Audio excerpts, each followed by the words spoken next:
Welcome to கப்புஸ் kitchen. நாம் இப்போ ரவா இட்லி செய்ய போகிறோம்.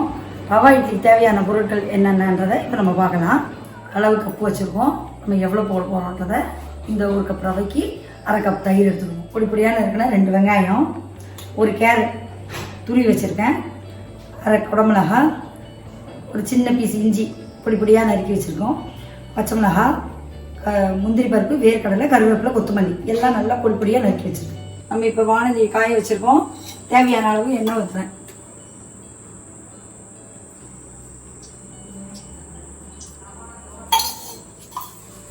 எண்ணெய் காஞ்சிட்டு கடுகு போடுறேன். தேவையான உளுத்தம்பருப்பு, தேவையான கடலைப்பருப்பு. கடுகு வெடிச்ச உடனே இதெல்லாம் நம்ம போடுறோம். கடுகு வெடிச்சிருச்சு, கடலைப்பருப்பு உளுத்தம்பருப்பு போட போகிறேன்.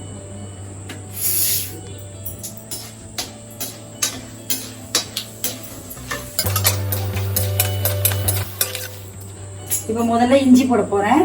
ஏன்னா உங்களுக்கு இஞ்சி நல்லா வறுபட்டுதுன்னு சொன்னால் வாயில் கிடைக்காது. பசங்கள்லாம் சாப்பிடும்போது இஞ்சி இருக்குதுன்னு சொல்ல மாட்டாங்க. அதனால முதல்ல நல்லா நைஸாக நறுக்கிருக்கு இஞ்சியை எண்ணெயில் நல்லா வறுத்தது. கடலைப்பருப்பு உளுத்த பருப்பு நல்லா பொண்ணு வரலாம் வறுந்துருக்கு. இப்போ இதோட நான் முந்திரி பருப்பும் வேர்க்கடலையும் சேர்த்துக்கிறேன்.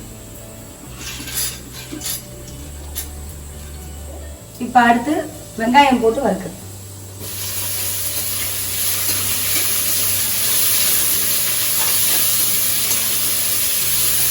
வெங்காயம் நல்லா வதக்கிக்கோங்க.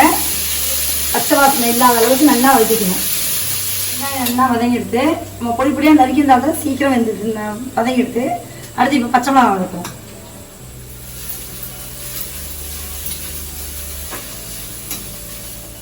வெங்காயம் நல்லா பொன்னிறமாக எடுத்து இப்போ கேரட், குடமிளகா, கருவேப்பிலை எல்லாத்தையும் சேர்த்து நம்ம இப்போ கலருக்காக ஒரு 2 சிட்டிகை மஞ்சள் தூள் போடுறோம்.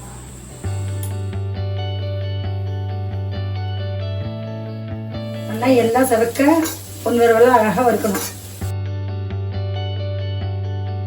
இப்போ எல்லா காய்கறியும் நல்லா வதங்கிடுது. இப்போ நான் இதில் ரவையை ஆட் பண்ணிக்கிறேன். ரவை வாங்கும் போது நைஸாக இல்லாத நல்லா பிராண்டட் ரவையாக வாங்கிக்கோங்க. இல்லைன்னா இட்லி வாயில் முழுக்க நாப்பிடும். அதோட டேஸ்ட்டே அது கெட்டு போயிடும்.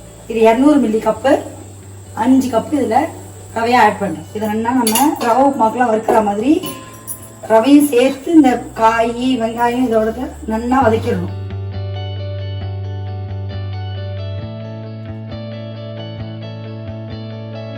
அடிது மெதுமாக நல்லா ரவை வதக்கிட்டு இப்போ 1 கப் ரவைக்கு 1/2 கப்பு தயிர் விடுறேன். 5 கப்பு ரவை போட்டிருக்கிறதால நம்ம இதில் 2.5 கப்பு தயிர் விட போகிறோம். இப்போ இந்த தயிர், ரவை எல்லாத்தையும் நல்லா அடிது மெதுமாக கலக்கிக்கிறேன்.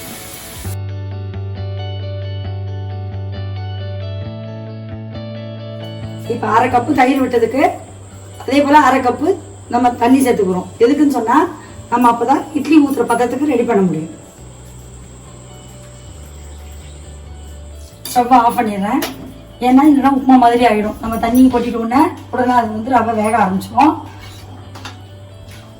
இப்போ தேவையான அளவுக்கு உப்பு சேர்த்துக்கலாம். இப்போ உங்களுக்கு யாருக்குன்னா தேவைன்னா பேக்கிங் சோடா போட்டுக்கலாம். எதுக்காக பேக்கிங் சோடா போடுறோம்னு சொன்னால் இட்லி சாஃப்டாக வர்றதுக்காக பேக்கிங் சோடா போடுறோம்.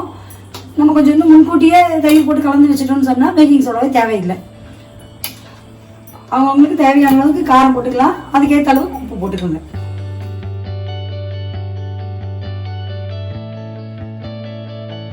ரெடி ஆகிடுது இட்லி மாவு. இப்போ ஒரு 1.5 மணி நேரம் கழிச்சு நம்ம ப்ரீத்தில் அழகாக இட்லி ஊற்றி வாத்து எடுத்துக்கலாம். இப்போ நம்ம ரெடி பண்ணி வச்சுருக்க மாவு 1.5 மணி நேரம் ஆகிடுது. நல்லா நம்ம இட்லி குத்துற பதத்தில் இது இருக்குது. இப்போ ப்ரீத்துக்கெல்லாம் நல்லா இட்லி தட்டில் எண்ணெய் தடவி நம்ம நார்மல் இட்லி ஊற்றுற மாதிரி ஊற்ற போகிறோம்.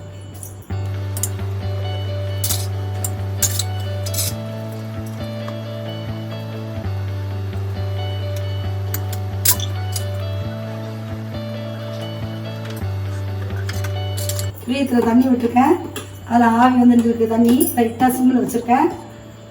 இப்போ இதை இட்லி குத்தி வச்சுட்டு நம்ம ஹையில் வச்சுட்டோம்னா இட்லி ஒரு அந்த விசில் வந்தோடனே நம்ம ஆஃப் பண்ணிடலாம்.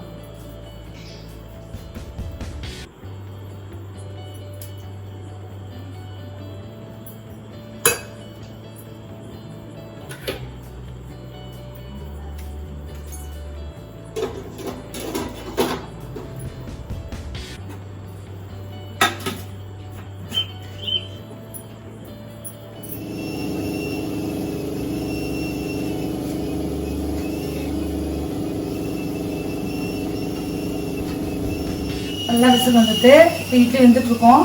நம்ம திறந்து பார்க்கலாம். கையில் ஒட்டல, நல்லா வெந்திருக்கு. நம்ம எடுத்து ஆற வச்சுட்டு சாப்பிடலாம். இப்போ ப்ரீத்தில் வச்சதால விசில் வந்த உடனே எடுத்துட்டேன். இட்லி நல்லா வெந்திருக்கு. ப்ரீத் இல்லாதவங்க ஒரு 15 நிமிஷம் கண்டிப்பாக வைக்கணும். அப்போ தான் இட்லி நல்லா வெந்திருக்கும். இட்லி ரொம்ப சாஃப்டாக ரொம்ப நல்லா வந்திருக்கு, அழகாக வந்திருக்கு. எங்களுக்குலாம் ரொம்ப சத்துள்ள ஆகாரம். இதெல்லாம் போர் அடிக்காமல் நம்ம புது டிஷ்ஷாக ஒன்று பசங்களுக்கு செஞ்சு கொடுக்கலாம். இந்த லீவில் இது தேங்காய் சட்னி வச்சுருக்கேன்.